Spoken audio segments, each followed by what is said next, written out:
اکابر کا مسلک اور ایک ہے اکابر کا منہج۔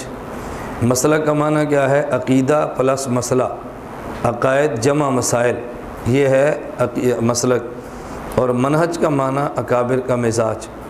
ہم کبھی اکابر کے مسلک کو نہیں سمجھتے اور کبھی مسلک سمجھ لیتے ہیں، منہج کو نہیں سمجھتے۔ تو ہم پوری دنیا میں ڈنڈورا پیٹتے ہیں کہ ہم مسلک کا کام کرتے ہیں، میں مسلک کا کام کرتا ہوں، لیکن مسلک کے کام کے ساتھ اکابر کا منہج بھی تو چاہیے نا۔ اگر آدمی مسلک اکابر کا لے لے اور منہج اپنا داخل کر دے تو پھر وہ مدد جو اللہ کی اکابرین کے ساتھ تھی وہ ہمارے ساتھ نہیں ہوگی۔ اگر آپ کام میں وہی مدد لینا چاہتے ہیں جو اللہ کی ہمارے اکابرین کے ساتھ تھی، اس کے لیے شرط یہ ہے مسلک بھی ان کا ہو اور منہج بھی ان کا ہو۔ اس لیے ہم اس کا اہتمام کرتے ہیں کہ مسلک بھی اکابر کا لیں اور منہج بھی اکابر کا لیں۔ مسلک اور منہج کا معنی سمجھ آ گیا؟ مسلک کا معنی عقائد جمع مسائل، اس کے مجموعے کا نام مسلک ہے، اور ہم مسلک آپ کو پڑھائیں گے، عقائد بھی آئیں گے اور مسائل بھی آئیں گے۔ نمبر 2 منہج، ان کا معنی مزاج ہے۔ ہم پوری کوشش کریں گے کہ اکابر کا مسلک اکابر کے مزاج کے مطابق آپ کی خدمت میں پیش کریں۔ یہاں سے آنے والا ساتھی 12 دن میں پورے دلائل حفظ کر کے نہیں جاتا، پورے دلائل یاد کر کے نہیں جاتا۔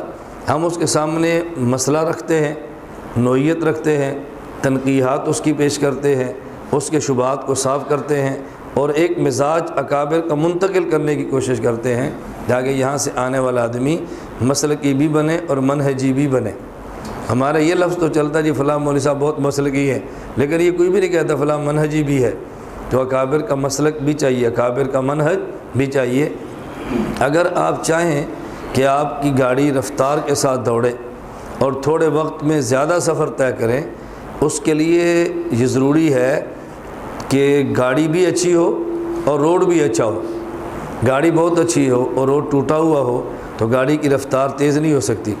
اس کے لیے گاڑی اگر اچھی ہو تو روڈ کا اچھا ہونا بھی ضروری ہے۔ میں گاڑی کو تعبیر کرتا ہوں مسلک سے اور روڈ کو تعبیر کرتا ہوں منہج سے۔ اگر آپ چاہتے ہیں کہ تھوڑے وقت میں زیادہ کام کریں تو ضروری ہے کہ ہمارے عقیدے اور مسائل بھی ٹھیک ہونے چاہیے اور ہمارا مزاج بھی ٹھیک ہونا چاہیے۔ تو مسلک بھی اکابر کا ہو، منہج بھی اکابر کا ہو، گاڑی بھی ان والی ہو اور روڈ بھی ان والا ہو۔ پھر ذرا اپنی رفتار کا ملاحظہ فرمائیں کہ تھوڑے وقت میں کتنا لمبا سفر آپ طے کرتے ہیں۔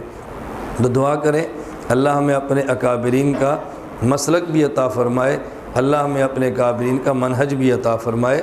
ہم نے دونوں کو لے کر چلنا ہے۔ ہمارے اکابرین کے منہج کا ایک بہت بڑا حصہ یہ ہے، یہ ذہن نشین فرما لیں، بہت بڑا حصہ یہ ہے کہ جب آپ دین کا کام کریں اور لوگ آپ کے خلاف زبان درازی کریں تو آپ ان کے مقابلے میں زبان درازی نہ کریں، آپ خاموشی اختیار کریں، پھر آپ اللہ کی مدد اور نصرت دیکھیں کیسے آتی ہے۔ اس پر میں صرف ایک واقعہ پیش کر دیتا ہوں بطور تائید کے۔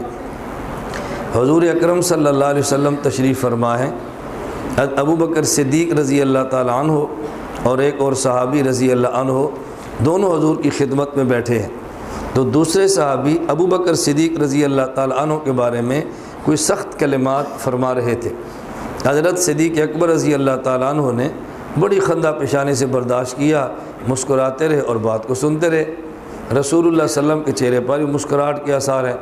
تھوڑی دیر بعد حضرت ابو بکر صدیق رضی اللہ تعالیٰ عنہ نے ان کا جواب دیا۔ جب جواب دینا شروع کیا تو نبی کریم صلی اللہ علیہ وسلم کے چہرے پر مسکراہٹ کے آثار ختم ہو گئے اور ناراضگی کے آثار نمایاں ہوئے۔ گفتگو ختم ہو گئی، صحابی چلے گئے تو صدیق اکبر رضی اللہ تعالیٰ عنہ بہت پریشان ہوئے۔ حضرت صدیق کا مزاج یہ تھا، بڑی جلدی پریشان ہوتے تھے چونکہ ان کا سارا کچھ حضور کی ذات تھی۔ جب بھی آپ کام کرنا چاہیں نا اور جس کے ساتھ مل کر کام کریں اس کی ذات آپ کا سارا کچھ ہو جائے تو پھر آپ کو دیکھنا کام کا مزہ کتنا آتا ہے۔ میرے بہت سارے جملے ہیں جو نوٹ کرنے سے زیادہ سمجھنے کے قابل ہوتے ہیں، بڑی جلدی بندہ اس کو سمجھتا نہیں ہے۔ میں ساتھی کہتا ہوں ایک جملہ آپ ذہن نشین فرما لیں، تحریک کے لیے ایک یار غار چاہیے۔ کسی بندے کو یار غار نہ ملے وہ تحریک چلا نہیں سکتا۔ کہتے ہیں نا لکل فرعون موسیٰ، سنا ہے نا کہ ہر فرعون کے لیے ایک موسیٰ کی ضرورت ہے نا۔ تو جس طرح لکل فرعون موسیٰ ہے، اسی طرح لکل نبی صدیق ہے۔ تو جو فرعون کا جانشین ہے وہ فرعون والے مزاج کا ہوگا، نبی کا جانشین وہ نبی کے مزاج والا ہوگا۔ تو جس طرح پیغمبر کو صدیق چاہیے، تحریک چلانے والے کو کچھ صدیق کی طرح یار غار چاہیے، تو پھر کام کرنے کے انسان کو لطف آتا ہے۔ صدیق اکبر رضی اللہ عنہ فنا ہے حضور کی ذات میں، ہلکے سے آثار آئے ناراضگی کے، صدیق اکبر رضی اللہ تعالیٰ عنہ پریشان ہو گئے، اور پریشان ہو کے صدیق اکبر رضی اللہ تعالیٰ عنہ نے پوچھا یا رسول اللہ ابھی آپ کے چہرے پر مسکراہٹ تھی اور ابھی ناراضگی کے آثار آ گئے۔ فرمایا صدیق وہ دوسرا شخص کچھ باتیں کہہ رہا تھا اور تو خاموشی سن رہا تھا، تیری طرف سے ایک فرشتہ جواب دے رہا تھا، جب تو نے جواب دینا شروع کیا فرشتہ اٹھ کے چلا گیا، اب جواب تجھے دینا پڑا، جو مجھے خوشی اس میں تھی کہ تیری بجائے تیری طرف سے جواب ملائکہ دیتے۔ میں کام کرنے والے حضرات سے کہتا ہوں کوئی آپ پر الزامات کی بارش برسائے، آپ کے خلاف باتیں کریں، آپ خاموشی اختیار کریں، نتیجہ کیا ہوگا؟